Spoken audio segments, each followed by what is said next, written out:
હે ગાઈસ, તો હું અને ભાઈ ગયા હતા હવેલીએ દર્શન કરવા. કેરી રાખવાની હતી એટલે કેરી રાખીને પછી અમે એટીએમ ને ગયા હતા કામ કરીને.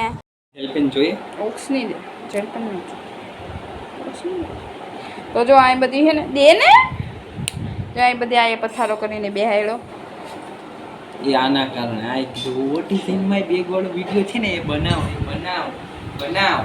તો what is in my bag છે ને આના ચેનલમાં આવશે તો તમે જોઈ આવજો. એ ચેનલમાં મારા કરતા હું તમને રિપ્લાય કરી નહીં બોલતો, તમે જોતા જ આવશો.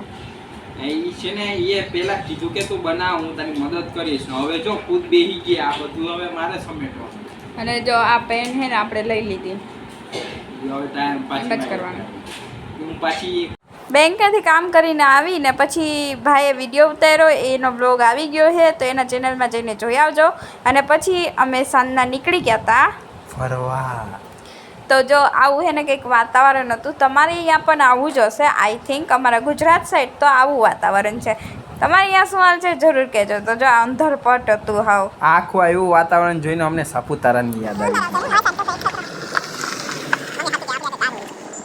તો પછી અમે વારામબાગ સાઈડ અમે આવ્યા હતા તો અહીંયા પછી અમે બેઠા હતા થોડીક વાતું કરીને. ત્યાં વરસાદ જેવું વાતાવરણ થઈ ગયું ને વરસાદે આવી. જો વરસાદ આવે ને આ તમારા બ્લોગર વૈષ્ણવી બેન ચુંદડી ઓઢીને બેઠા, અને આ જો પાછળ કેવું મસ્ત લાગે વરામબાગ આખું.